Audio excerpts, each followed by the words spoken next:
আপনি কখনো পাখিদের দেখেছেন? যেভাবে মানুষ তার সন্তানকে জন্ম দেয়, পাখিরাও সন্তানদের জন্ম দেয়। আর যেই তার সন্তান এই সংসারে প্রবেশ করে, সেই পাখি তাকে আগলে রাখে, তার যত্ন করে, ওর জন্য বাসা বানায়, ওর জন্য দূর কোথাও থেকে খাবার নিয়ে আসে, নিজের ঠোঁট দিয়ে ওর মুখে খাবার খাইয়ে দেয়, সবকিছু করে। কিন্তু একটা কাজ পাখি করে, কিন্তু মানুষ কখনোই করে না। যখন পাখি মনে করে যে তার সন্তান বড় হয়ে গেছে, ওকে এবার ওরা শিখতে হবে, নিজেকেই আত্মরক্ষা শিখতে হবে, নিজের খাবার নিজেই খুঁজে আনতে হবে, তো সেই পাখি তার সন্তানকে বাসা থেকে বের করে দেয়। তারপর সেই পাখির সন্তান নিজে উড়তে শেখে, আত্মরক্ষা করতে শেখে এবং আস্তে আস্তে সে আত্মনির্ভর হয়ে ওঠে। কিন্তু মানুষ কি তার সন্তানের সাথে এটাই করে? কখনোই নয়। মানুষ তার সন্তানকে নিজের সাথে বেঁধে রাখে, সব সময় তার লালন পালনের, তার দেখাশোনার ব্যবস্থা করে রাখে, আর এটাই ভাবেন যে আমি হলাম ওর পালনকর্তা, ওর খেয়াল রাখা তো আমার কর্তব্য। কিন্তু না, এই কাজ করতে করতে উনি আস্তে আস্তে নিজেরই সন্তানের শত্রু হয়ে ওঠেন, তার বিকাশের শত্রু হয়ে ওঠেন। তাই যখন সন্তান বড় হবে তখন অবশ্যই ভালোবাসুন, কিন্তু পাখির মতো কঠোর হওয়াও প্রয়োজনীয়, তবেই তার বিকাশ হবে।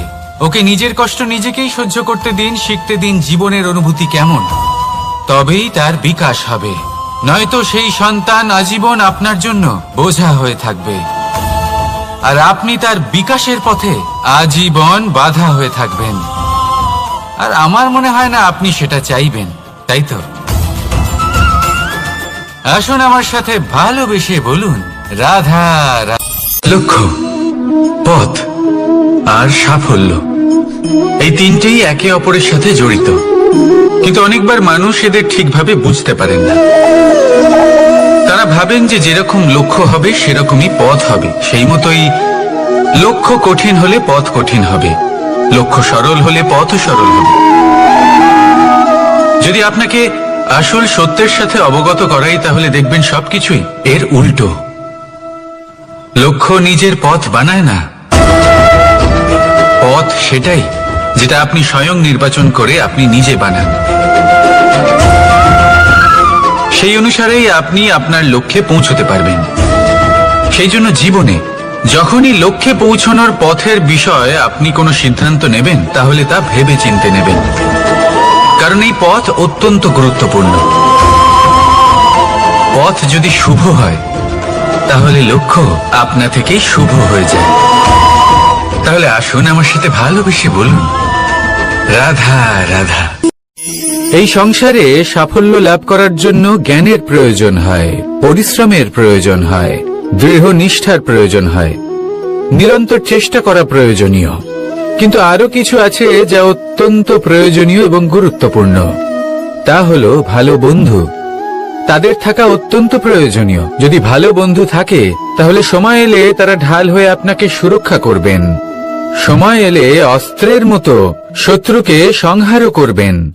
যদি তিনি জ্ঞানী হন, তাদের মধ্যে সদ্গুণ থাকে, তাহলে এই সব গুণ আপনার মধ্যেও প্রবেশ করবে। তাহলে সাফল্যের জন্য ভালো বন্ধু পাওয়া অত্যন্ত প্রয়োজনীয়।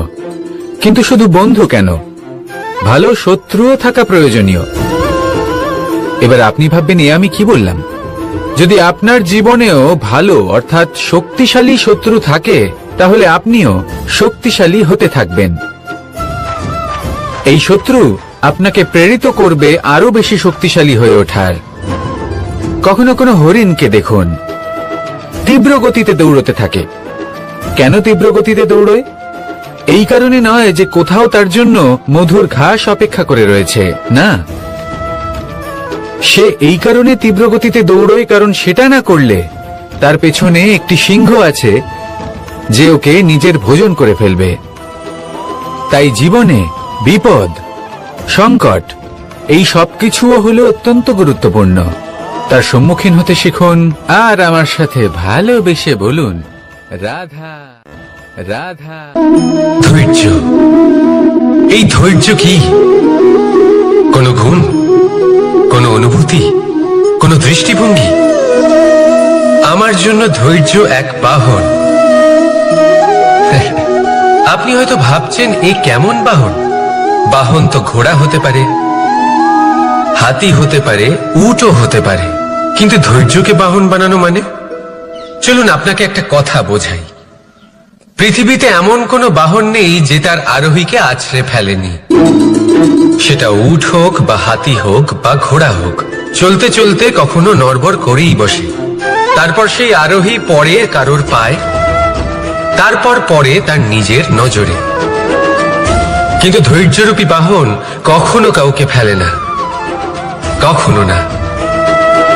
না সেই আরোহী কারোর পায়ে পড়ে, আর না তো নিজের নজরে। কারণ ধৈর্য আপনাকে বিবেক প্রদান করে, বিবেক আপনাকে পরিকল্পনায় সাহায্য করে, আর পরিকল্পনা প্রদান করে আপনাকে শক্তি, আপনার লক্ষ্যের দিকে অগ্রসর হওয়া।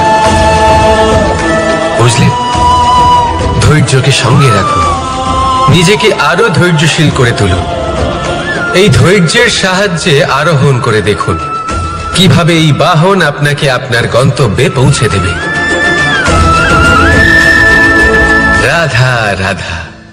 সংসারে এমন একটা ভ্রান্ত ধারণা রয়েছে যে সবকিছু ভাগ্যের দ্বারা পাওয়া যায়, কিন্তু ভাগ্য, প্রারব্ধ এ তো সকলের জন্যই সমান হয়। এটা তো ব্যক্তির উপরে নির্ভরশীল হয়, তার আকাঙ্ক্ষার উপরে নির্ভরশীল হয়, বাসনার উপরে নির্ভরশীল হয়, স্বভাবের উপরে নির্ভরশীল হয় যে উনি সেটা নিয়ে কি করেন। দেখুন, এই প্রসাদ কিন্তু সকলকেই দেওয়া হয়, কিন্তু তা গ্রহণ করবেন কিভাবে সেটা ব্যক্তির উপরে নির্ভর করে। আপনাকে এক উদাহরণ দিই। যেমন ধরুন, দুজন মানুষকে আমি একটা করে মাটির ডেলা দিলাম, সেটা নিয়ে তারা কি করবেন? একজন মানুষ তার ছোট ছোট ডেলা বানাবেন আর পথযাত্রীদের ওপরে ছুঁড়ে মারবেন, হাসি ঠাট্টা করবেন, তাদের বস্ত্র নোংরা করে দেবেন, সেটাতেই উনি আনন্দ পাবেন। অন্যদিকে দ্বিতীয় ব্যক্তি সেই মাটির ডেলা দিয়েই নিজের জন্য একটা কুঁড়ে ঘর বানাবেন। সেই কুঁড়ে ঘর যা রোদেতে, বৃষ্টিতে, ঝড়ে তাকে সুরক্ষিত রাখবে। অনুভূতি, এই অনুভূতি বদলাতে শিখুন। এই অনুভূতি অত্যন্ত গুরুত্বপূর্ণ। ভালোবাসাতেও এই অনুভূতি হলো অত্যন্ত গুরুত্বপূর্ণ। ভালোবাসা সে বন্ধুর সাথে হোক, মা বাবার সাথে হোক, ভাই বোনের সাথে হোক, স্ত্রীর সাথে হোক, যে কারোর সাথে হোক। মনে রাখবেন, এই হলো সেই অনুভূতি যা আপনার ভাগ্য নির্ধারণ করে থাকে। তাহলে আসুন আমার সাথে প্রেমের অনুভূতি নিয়ে বলুন, রাধা রাধা। শক্তি এক অত্যন্ত বিচিত্র বস্তু, বা বলতে পারেন অনুভূতি। পিতা সবসময় চান যেন তিনি তার শক্তি পুত্রকে সঁপে দিতে। আসুন আপনাকে সহজে বোঝাই। যদি আপনি সুপাত্র হন আর আপনাকে শক্তি দেওয়া হয়, তাহলে আপনি সেই শক্তির গুরুত্ব বুঝবেন, কোথায় সেই শক্তি প্রয়োগ করা উচিত সেটা বুঝবেন। আর এটা যেহেতু অর্জন করা শক্তি হবে, সেই শক্তির অপব্যবহার হবে না। কিন্তু যদি এই আপনি কুপাত্র হন আর যদি আপনাকে এই শক্তি দেওয়া হয়, তাহলে কি হবে? দেখতে গেলে এই শক্তি আপনি দান হিসেবে পেয়েছেন, তাই না আপনি এই শক্তির গুরুত্ব বুঝবেন আর না এর প্রয়োগ আপনি জানবেন। তার অপব্যবহার হওয়া সুনিশ্চিত। তাই যদি আপনি কোনো শক্তি অর্জন করতে চান, তাহলে আগে তার যোগ্য হয়ে উঠুন। পুত্র নয়, পাত্র হয়ে উঠুন। আর আমার সাথে ভালোবেসে বলুন, রাধা রাধা। কথায় আছে, প্রত্যেক পুত্র তার পিতার প্রতিচ্ছবি হয়, আর সমস্ত প্রতিচ্ছবি চায় যেন সে তার অস্তিত্ব প্রাপ্ত করতে পারে। পুত্র চায় সে যেন তার পিতার মতো হয়, বা কখনো কখনো তার থেকেও শ্রেষ্ঠ হয়। সেটা কোনো অনুচিত ব্যাপার নয়। অনুচিত তখন হয় যখন পুত্র নিজের পিতার মতো হবার স্বপ্ন পূরণ করতে গিয়ে বা তার থেকেও শ্রেষ্ঠ হওয়ার স্বপ্ন পূরণে অনুচিত পথের আশ্রয় নেয়। কারণ তারপরে সে তার পিতার গুণগুলি আত্মসাৎ করতে চায় না। সে শুধুই এটা চায় যে সংসারের চোখে যেন আমি শ্রেষ্ঠ প্রমাণিত হই। এটা অনুচিত। সংসারে এমন অনেক মানুষ আছেন যারা এই কারণে শ্রেষ্ঠ হবার চেষ্টা করেন যাতে তার পরিবারের, তার পিতার সম্মান বৃদ্ধি পায়। এমনও মানুষ থাকেন। আর এটাই হলো পার্থক্য উদ্দেশ্যের। মনে রাখবেন, যদি আপনার উদ্দেশ্য শুভ হয় তাহলে পথও শুভ হবে। যদি আপনার উদ্দেশ্য অশুভ হয় তাহলে পথও অশুভ হবে। তাহলে নিজের পিতার মতো হবার চেষ্টা অবশ্যই করুন, তার থেকেও শ্রেষ্ঠ হওয়ার চেষ্টা অবশ্যই করুন, কিন্তু মনে রাখবেন আপনার সংকল্প আর আপনার উদ্দেশ্য এই দুই শুভ হওয়া উচিত। তাহলে আসুন আর আমার সাথে ভালোবেসে বলুন, রাধা রাধা। শক্তি শক্তি অর্জন করা এতটা কঠিন নয় যতটা শক্তি লাভ করার পরে সেই শক্তি সামলানো কঠিন হয়। কারণ যেই মানুষ শক্তি লাভ করে তার মনে গর্ববোধ জন্মায়, জন্মায় অহংকার, জন্মায় জেদ। তাই শক্তি প্রাপ্ত করার সাথে বিনম্র থাকাও অত্যন্ত আবশ্যক। আর এটা আমাদের শেখা উচিত বৃক্ষের থেকে।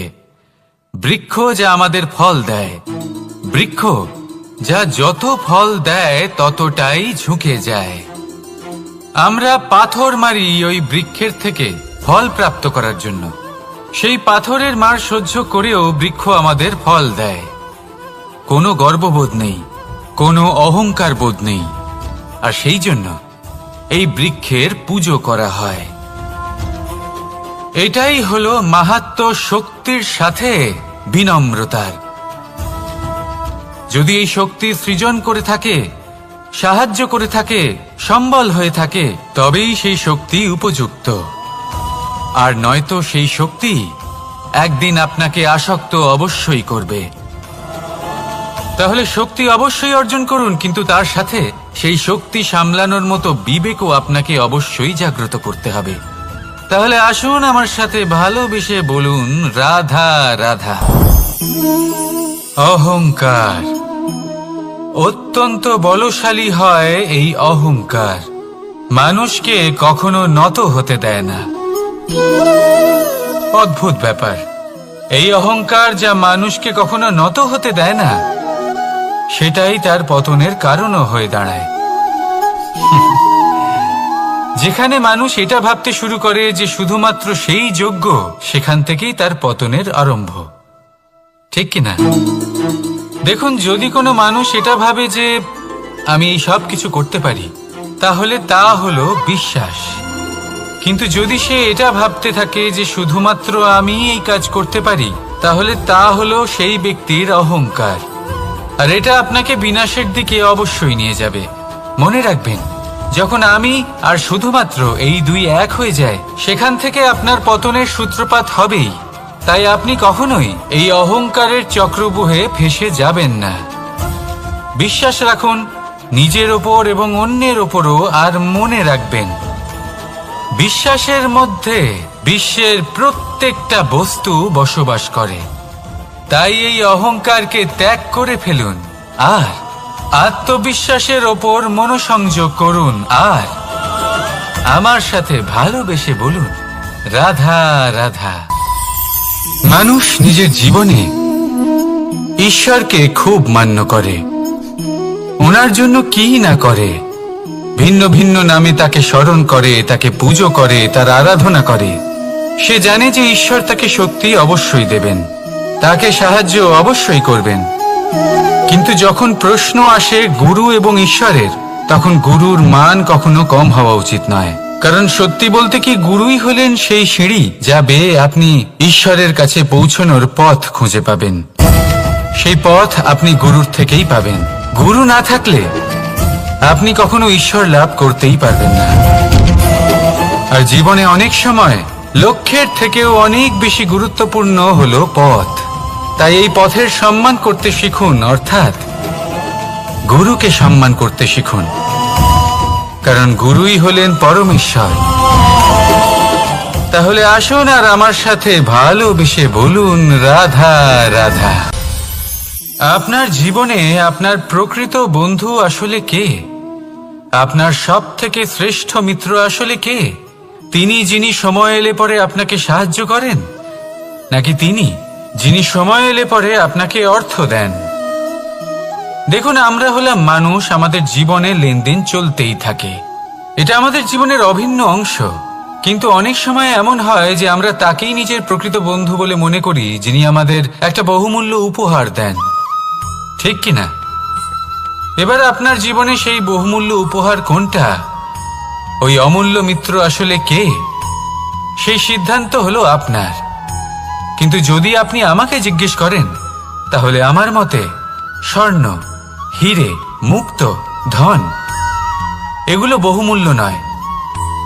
বহুমূল্য হলো সঙ্গ, যখন আপনি একা হয়ে যাবেন, সময়, যখন আপনার তাকে প্রয়োজন হবে, সমর্পণ, যখন আপনার বিশ্বাসের প্রয়োজন পড়বে।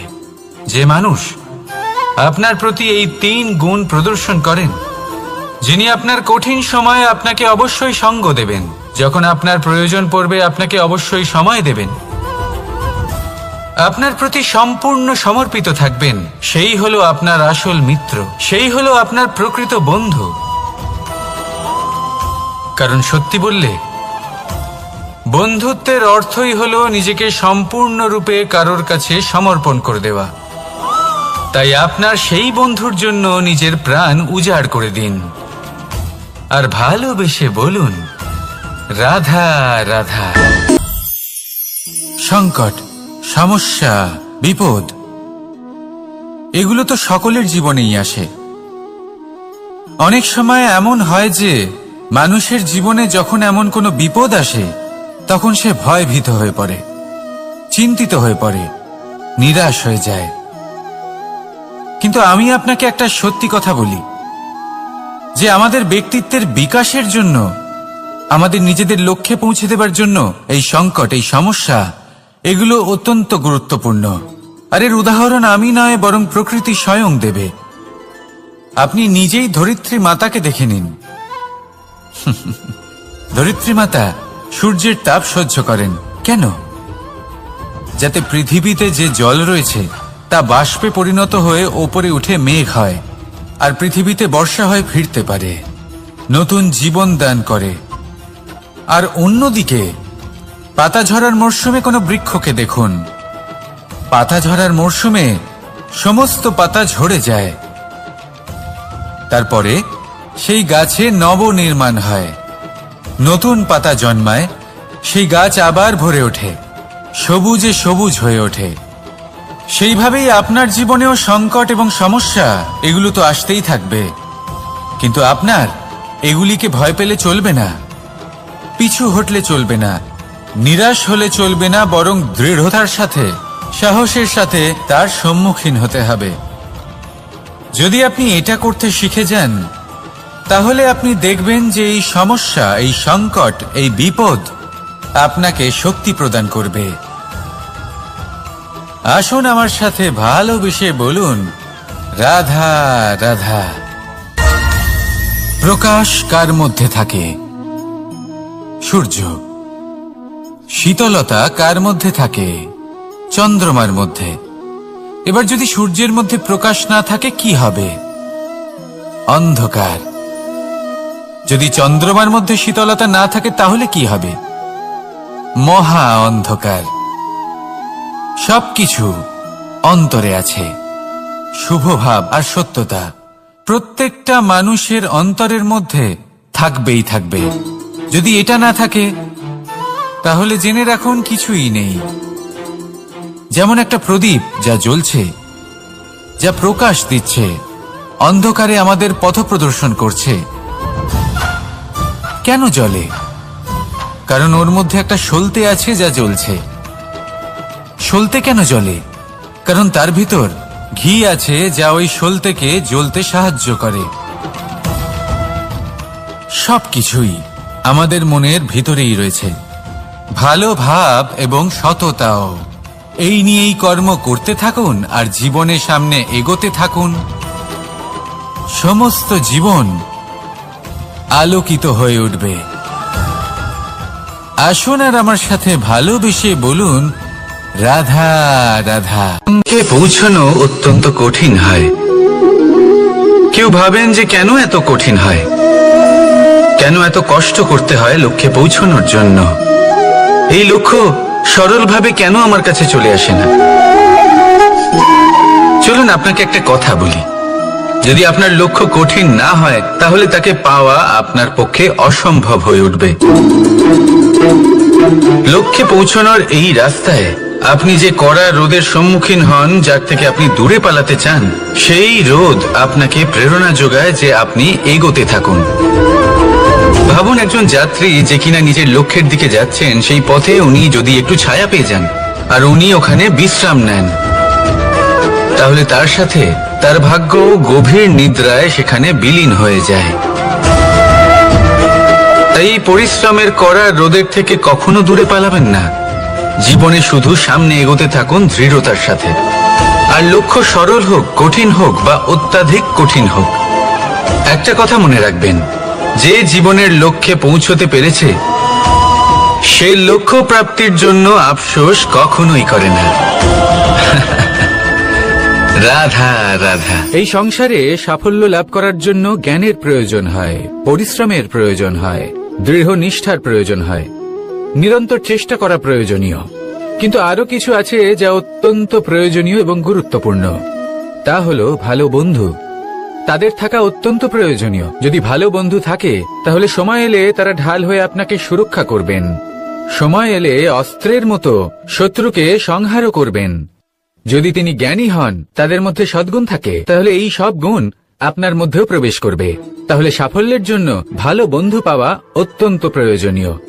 কিন্তু শুধু বন্ধু কেন, ভালো শত্রুও থাকা প্রয়োজনীয়। এবার আপনি ভাববেন, আমি কি বললাম? যদি আপনার জীবনেও ভালো অর্থাৎ শক্তিশালী শত্রু থাকে, তাহলে আপনিও শক্তিশালী হতে থাকবেন। এই শত্রু আপনাকে প্রেরিত করবে আরো বেশি শক্তিশালী হয়ে ওঠার। কখনো কোনো হরিণকে দেখুন, তীব্র গতিতে দৌড়তে থাকে। কেন তীব্র গতিতে দৌড়ে?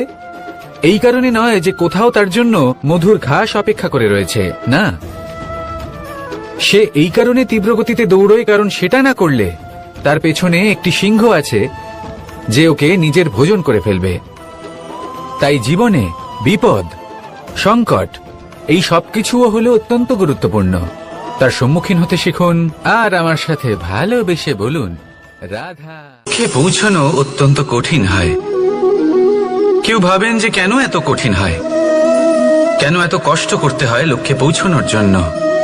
এই লক্ষ্য সরলভাবে কেন আমার কাছে চলে আসে না? চলুন আপনাকে একটা কথা বলি, যদি আপনার লক্ষ্য কঠিন না হয় তাহলে তাকে পাওয়া আপনার পক্ষে অসম্ভব হয়ে উঠবে। লক্ষ্যে পৌঁছানোর এই রাস্তায় আপনি যে কড়া রোদের সম্মুখীন হন, যার থেকে আপনি দূরে পালাতে চান, সেই রোদ আপনাকে প্রেরণা যোগায় যে আপনি এগোতে থাকুন। ভাবুন একজন যাত্রী যে কিনা নিজের লক্ষ্যের দিকে যাচ্ছেন, সেই পথে উনি যদি একটু ছায়া পেয়ে যান আর উনি ওখানে বিশ্রাম নেন, তাহলে তার সাথে তার ভাগ্য গভীর নিদ্রায় সেখানে বিলীন হয়ে যায়। তাই পরিশ্রমের করা রোদের থেকে কখনো দূরে পালাবেন না। জীবনে শুধু সামনে এগোতে থাকুন দৃঢ়তার সাথে। আর লক্ষ্য সরল হোক, কঠিন হোক বা অত্যাধিক কঠিন হোক, একটা কথা মনে রাখবেন, যে জীবনের লক্ষ্যে পৌঁছতে পেরেছে সে লক্ষ্য প্রাপ্তির জন্য আফসোস কখনোই করে না। রাধা রাধা। ধৈর্য, এই ধৈর্য কি কোনো গুণ, কোনো অনুভূতি, কোনো দৃষ্টিভঙ্গি? আমার জন্য ধৈর্য এক বাহন। আপনি হয়তো ভাবছেন, এ কেমন বাহন? বাহন তো ঘোড়া হতে পারে, হাতি হতে পারে, উটও হতে পারে, কিন্তু ধৈর্যকে বাহন বানানো মানে? চলুন আপনাকে একটা কথা বোঝাই। পৃথিবীতে এমন কোনো বাহন নেই যে তার আরোহীকে আছড়ে ফেলেনি। সেটা উট হোক বা হাতি হোক বা ঘোড়া হোক, চলতে চলতে কখনো নড়বড় করেই বসে। তারপর সেই আরোহী পড়ে কারোর পায়, তারপর পড়ে তার নিজের নজরে। কিন্তু ধৈর্যরূপী বাহন কখনো কাউকে ফেলে না, কখনো না। না সেই আরোহী কারোর পায়ে পড়ে আর না তো নিজের নজরে। কারণ ধৈর্য আপনাকে বিবেক প্রদান করে, বিবেক আপনাকে পরিকল্পনায় সাহায্য করে, আর পরিকল্পনা প্রদান করে আপনাকে শক্তি, আপনার লক্ষ্যের দিকে অগ্রসর হওয়া। বুঝলেন? ধৈর্যকে সঙ্গে রাখুন, নিজেকে আরো ধৈর্যশীল করে তুলুন। এই ধৈর্যের সাহায্যে আরোহণ করে দেখুন কিভাবে এই বাহন আপনাকে আপনার গন্তব্যে পৌঁছে দেবে। রাধা রাধা। সংসারে এমন একটা ভ্রান্ত ধারণা রয়েছে যে সবকিছু ভাগ্যের দ্বারা পাওয়া যায়, কিন্তু ভাগ্য, প্রারব্ধ এ তো সকলের জন্যই সমান হয়। এটা তো ব্যক্তির উপরে নির্ভরশীল হয়, তার আকাঙ্ক্ষার উপরে নির্ভরশীল হয়, বাসনার উপরে নির্ভরশীল হয়, স্বভাবের উপরে নির্ভরশীল হয় যে উনি সেটা নিয়ে কি করেন। দেখুন, এই প্রসাদ কিন্তু সকলকেই দেওয়া হয়, কিন্তু তা গ্রহণ করবেন কিভাবে সেটা ব্যক্তির উপরে নির্ভর করে। আপনাকে এক উদাহরণ দিই। যেমন ধরুন, দুজন মানুষকে আমি একটা করে মাটির ডেলা দিলাম, সেটা নিয়ে তারা কি করবেন? একজন মানুষ তার ছোট ছোট ডেলা বানাবেন আর পথযাত্রীদের ওপরে ছুঁড়ে মারবেন, হাসি ঠাট্টা করবেন, তাদের বস্ত্র নোংরা করে দেবেন, সেটাতেই উনি আনন্দ পাবেন। অন্যদিকে দ্বিতীয় ব্যক্তি সেই মাটির ডেলা দিয়েই নিজের জন্য একটা কুঁড়ে ঘর বানাবেন। সেই কুঁড়ে ঘর যা রোদেতে, বৃষ্টিতে, ঝড়ে তাকে সুরক্ষিত রাখবে। অনুভূতি, এই অনুভূতি বদলাতে শিখুন। এই অনুভূতি অত্যন্ত গুরুত্বপূর্ণ। ভালোবাসাতেও এই অনুভূতি হলো অত্যন্ত গুরুত্বপূর্ণ। ভালোবাসা সে বন্ধুর সাথে হোক, মা বাবার সাথে হোক, ভাই বোনের সাথে হোক, স্ত্রীর সাথে হোক, যে কারোর সাথে হোক। মনে রাখবেন, এই হলো সেই অনুভূতি যা আপনার ভাগ্য নির্ধারণ করে থাকে। তাহলে আসুন আমার সাথে প্রেমের অনুভূতি নিয়ে বলুন, রাধা রাধা। লক্ষ্য, পথ আর সাফল্য, এই তিনটেই একে অপরের সাথে জড়িত, কিন্তু অনেকবার মানুষ এদের ঠিকভাবে বুঝতে পারেন না। তারা ভাবেন যে যেরকম লক্ষ্য হবে সেরকমই পথ হবে, সেই মতোই লক্ষ্য কঠিন হলে পথ কঠিন হবে, লক্ষ্য সরল হলে পথও সরল হবে। যদি আপনাকে আসল সত্যের সাথে অবগত করাই, তাহলে দেখবেন সবকিছুই এর উল্টো। লক্ষ্য নিজের পথ বানায় না, পথ সেটাই যেটা আপনি স্বয়ং নির্বাচন করে আপনি নিজে বানান। সেই অনুসারেই আপনি আপনার লক্ষ্যে পৌঁছতে পারবেন।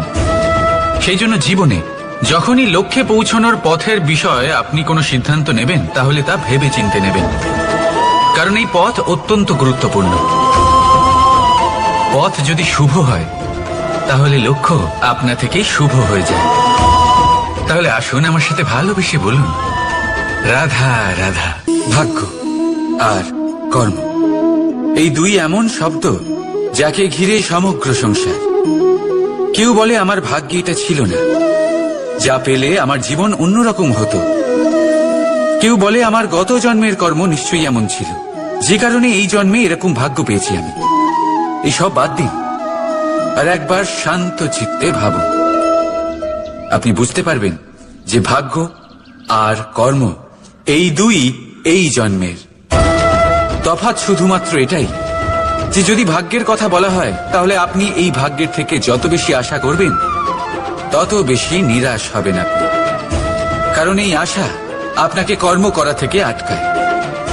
যদি কথা বলা হয় কর্মের, তাহলে নিজের কর্মের প্রতি যত বিশ্বাস রাখবেন, তত বেশি সফলতা আপনার কাছে আসবে।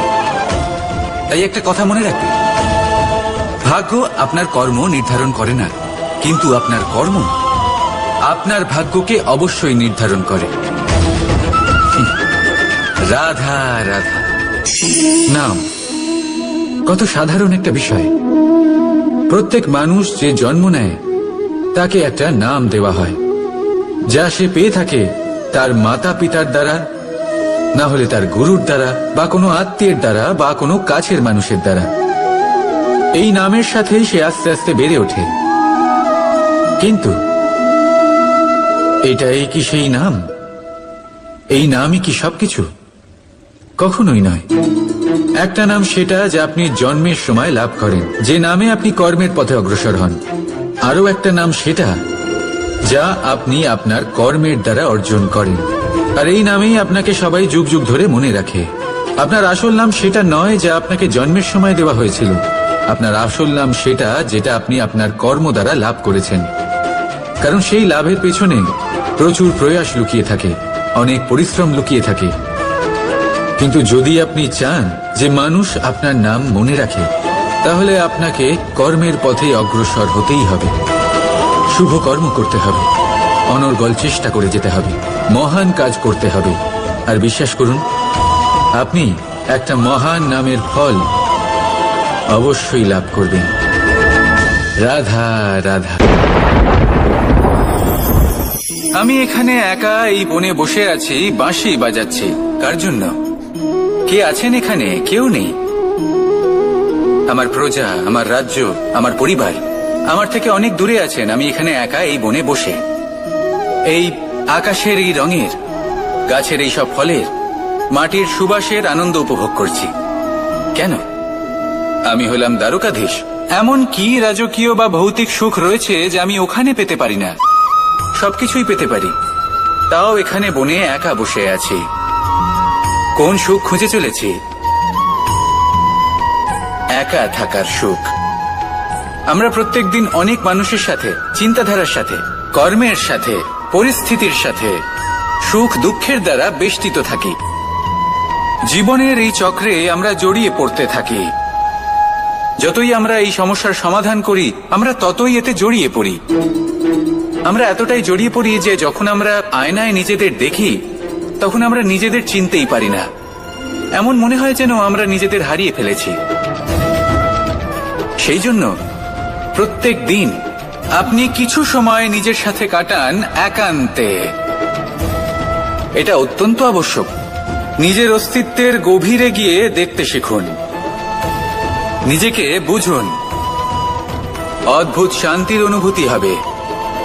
যেমন এই বায়ু, এই বৃক্ষ, এই পুষ্প, এই নিসর্গ, এদের মতো আপনিও কখনো একলা হতে শিখুন। কখনো নিসর্গের একটা অংশ হয়ে দেখুন। এই মন প্রসন্ন হয়ে বলবে, রাধা। একবার একটা শেয়াল বনে বিচরণ করছিল, কিন্তু যদি আপনি এরকম বলেন কোনো প্রমাণ দিন, এর কোনো সাক্ষী আছে, তখন রাজা সিংহ পেঁচাকে ডেকে পাঠালেন, যে সেই মুহূর্তে বৃক্ষের শাখার ওপর বসেছিল। সে সব কিছু দেখেছিল। পেঁচা সব সত্যি কথা বলল, আর শেয়ালকে মৃত্যুদণ্ড দেয়া হলো। এবার এই কাহিনী আমি আপনাকে কেন শোনালাম? কারণ মানুষও কখনো কখনো এরকম কর্ম করেন যা শিয়াল করেছে। এটা ভাবেন কেউ দেখছে না, যখন আমি অনুচিত কর্ম করতেই পারি। কিন্তু না, আপনি যাই করুন না কেন, কেউ না কেউ অবশ্যই তা দেখছে। কোনো ব্যক্তি না হলেও কোনো প্রাণী, না হলে কোনো যক্ষ বা দেব বা প্রেত। যদি এনারা কেউ না দেখেন, তাহলে ধরিত্রী মাতা দেখেন, যেখানে দাঁড়িয়ে আপনি সেই কর্ম করছেন, তাই না? তাই একটা কথা সবসময় মনে রাখবেন, কে দেখছেন কে দেখছেন না সেই বিষয়ে ভাবা ছেড়ে দিন। এটা খুব সহজ কথা। আপনি যদি উচিত কর্ম করেন, উচিত ফল পাবেন। যদি অনুচিত কর্ম করেন, তাহলে আপনি অনুচিত ফল অবশ্যই পাবেন। সেই জন্য উচিত পথে চলতে থাকুন, উচিত কর্ম করতে থাকুন, আর আমার সাথে ভালোবেসে বলুন, রাধা রাধা। বাহ, পুষ্পের সুবাস আমার খুব ভালো লাগে। অত্যন্ত সুন্দর হয় এই পুষ্প।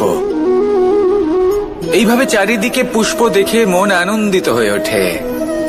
এবার আপনারা ভেবে দেখুন, আমার চারিদিকে পুষ্প নয়, আগুন আছে। তাহলে কি হবে? আমার শরীর কি জ্বলে যাবে না? অবশ্যই জ্বলবে। শরীরকে কি আগুনের তাপ সহ্য করতে হবে না? অবশ্যই সহ্য করতে হবে।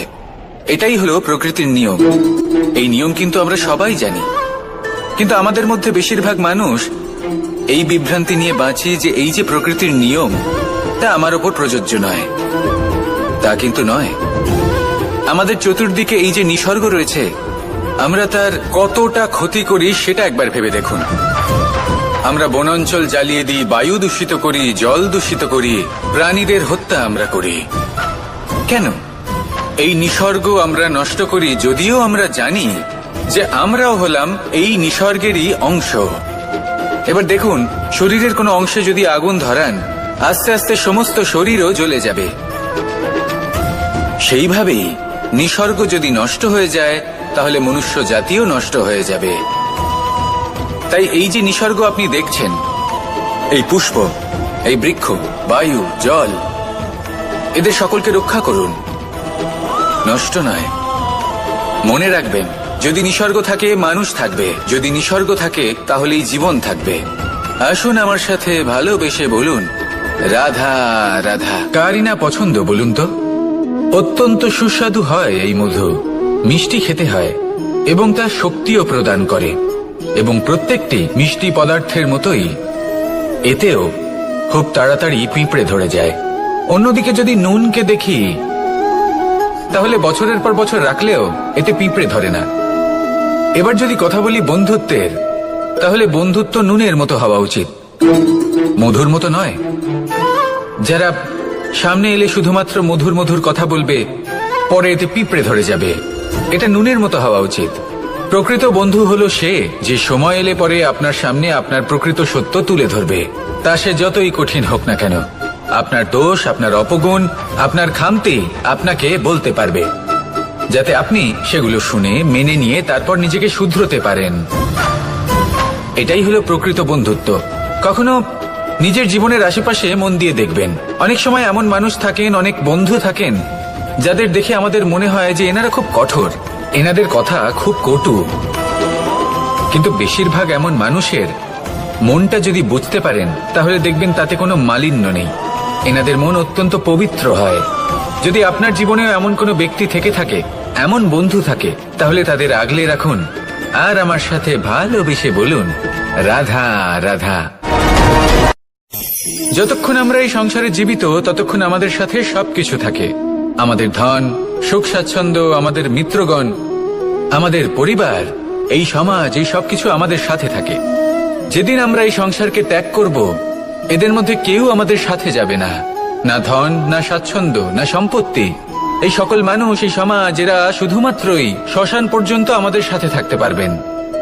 তারপরে যদি আমাদের সাথে কিছু যেতে পারে, তাহলে তা শুধুই আমাদের ধর্ম।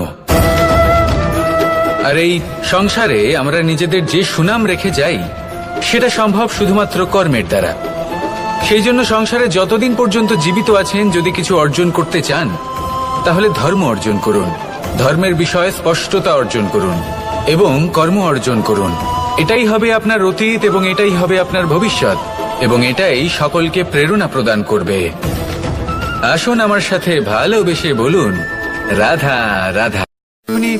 কোনো যাত্রায় যাব বলে মনে করি, তখনই আমরা প্রস্তুত থাকি আসন্ন বিপদের জন্য বা সংকটের জন্য। যেমন যদি আমাদের মনে হয় যে আজকের পরিবেশ খুব ঠান্ডা হবে, তাহলে আমরা গরম বস্ত্র ধারণ করি বা সেটাকে সাথে নিয়ে যাই। যদি মনে হয় যে বৃষ্টি হতে পারে বা বৃষ্টি হয়ে চলেছে, আমরা দেখছি, তাহলে আমরা একটা ছাতা সাথে নিয়ে নিই। আমরা প্রস্তুত থাকতে চাই এবং এটাই উচিত, এবং সেই কারণেই আমরা যাত্রায় সাফল্য লাভ করি। কিন্তু যদি আমরা কথা বলি জীবনযাত্রা নিয়ে, যা কিনা সব থেকে বেশি গুরুত্বপূর্ণ, তাহলে তার জন্য আমরা পূর্ণরূপে প্রস্তুত থাকি না। আশেপাশের মানুষ, এই সমাজ, আমাদের সাথী, আমাদের মিত্ররা যে কোনো মুহূর্তে বদলে যেতে পারেন। সেই জন্য আমরা নিজেদেরকে কখনো সাবধান করি না, কখনোই নিজেদের প্রস্তুত করি না। আমাদের এটা কখনোই মনে হয় না যে এরকম হতে পারে, আর সেই কারণেই শেষে গিয়ে আমরা অত্যন্ত দুঃখ পাই। একটা অমূল্য শিক্ষা আছে যেটা আমাদের লাভ করা উচিত, সতর্ক থাকা উচিত। এই জীবনযাত্রার জন্য শুধুমাত্র এই পরিবেশের বিষয়ে তথ্য সংগ্রহ করা বা তাকে অনুমান করা, এটুকু হলেই চলবে না। আমাদের আশেপাশের মানুষজনকে দেখতে হবে, তাদের স্বভাব পরিস্থিতির ওপর নজর রাখতে হবে। যখন তারা রং পাল্টাচ্ছেন, নজর রাখতে হবে, তা অত্যন্ত আবশ্যক। পরিবর্তন আপনার জীবনে অবশ্যম্ভাবী, সঠিকভাবে তার সম্মুখীন হন। আসুন আমার সাথে ভালোবেসে বলুন, রাধা। এই সংসারের সব থেকে বড় সুখ কি? কেউ বলবেন নিজের লক্ষ্য প্রাপ্ত করা, কেউ বলবেন ধন উপার্জন করা, কেউ বলবেন নিদ্রাই সব থেকে বড় সুখ, কেউ বলবেন রাজ্য লাভ করা, আবার কেউ বলবেন করা। কখনো কাউকে সেবা করে দেখুন, এই সেবা দ্বারা অন্য কোনো মানুষের আশীর্বাদ লাভ করাতেই সুখ রয়েছে। আপনার সেবা ভাব দ্বারা যখন কোনো মানুষ নিজের অন্তরাত্মা থেকে আপনাকে আশীর্বাদ করে, তার থেকে বড় সুখ আর কিছুই নেই। কারণ প্রত্যেক মানুষের মধ্যে ঈশ্বর বাস করেন। নরের সেবাই হলো নারায়ণের সেবা। নিষ্কাম সেবা করাই হলো সব থেকে বড় সুখ। তাই নিজের